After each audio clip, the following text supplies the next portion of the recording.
So I want to say muito obrigado. Thank you guys very much for coming here today. I appreciate the opportunity to come back. I had a lot of fun with you guys the first time. And I wanted to come back again because I'm really committed to having you guys have an inner voice and an outer voice to rise above bullying. So I grew up in Princeton, New Jersey, and I was adopted when I was a little kid, 12 weeks old. But as I grew up, I never ever looked like my parents because I had much more closed eyes than my parents did. And I got teased a lot for that, for having big lips, for having closed eyes, slanted eyes, Chinese eyes. I heard everything. And that was tough for me to deal with because you can't change that. You are stuck with what you look like. And you have a choice when it comes to bullying confrontation. You can keep the pain and let it define you, or you can turn that pain into passion. And I was able to turn that pain and the anger into passion, into my sports. Really, my message to you guys is really simple. It's that bullying is gonna happen.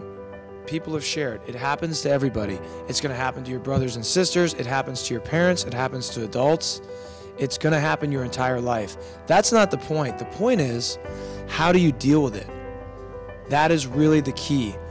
And if you can deal with it with something that doesn't have a color, it doesn't have a shape, you can't touch it, you can't smell it, it's called inner strength.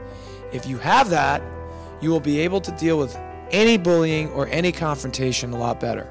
Now, I would love to ask you guys, you heard me share my story of being bullied. I'd love to hear from you guys, some of you telling your story of you personally being bullied. My name is Charlie. Charlie. So you raised your hand, you said you'd like to share on you being bullied. So I really appreciate that. I know everybody else appreciates it because it takes a lot of courage to do that. And I'd like you to tell us what happened. Well, I used to be bullied when I was in daycare, when I was a little boy.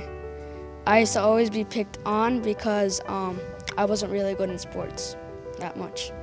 So people used to call me, well, I don't remember what they call me, but like they used to call me names that were really hurtful to me, and I didn't really appreciate that. So what I did was tell on the teacher or another adult, but they never really listened, and I was keep being bullied until I finished daycare. I wouldn't really say anything because I won't forgive them what they did to me, and I won't let it happen again.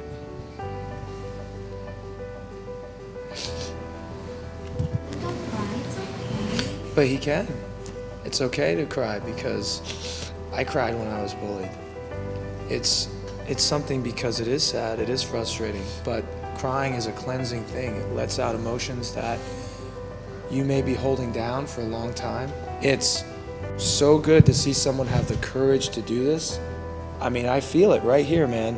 When kids like yourself come out and share like this, it is so real. There's nothing more real to me than what's happening right now. Can we give him a little round of applause? What I can tell you that happens when you deal with pain and you deal with adversity and you deal with suffering is it only makes you stronger. It is that simple. So I know there's one other person that wants to share. I can feel it. I want you guys to think about this. You don't have to talk from up here. Take a breath and talk from in here. About really. I know you want to say something too. I know you do. You're right on the edge of popping, man. I know, I can feel it. So Raymond, I saw you very affected by Charlie's words, and I feel like you have something to share. Would you like to share? Okay. Well, I play baseball, and I'm one of those kids who's overweight, and I still like to play sports. But when I play, a lot of kids on my team don't think I should play because I'm fat. So they judge a book by its cover, but they don't know how good I am. And it's just, I can't handle it sometimes. because I don't like when that happens to me. It's just makes me feel different. Makes me feel like I'm the odd one. I want you guys to understand something about bullies and what they say. And I want you to get really clear on this.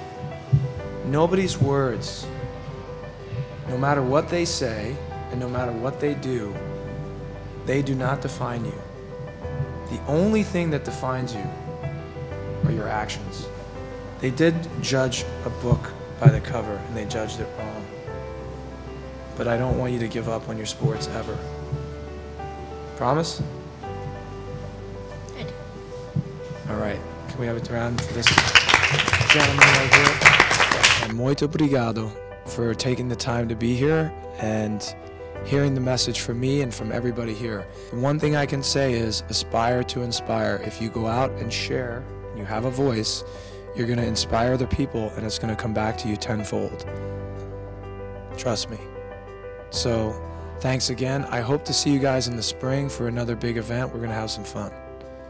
All right? Thank you guys.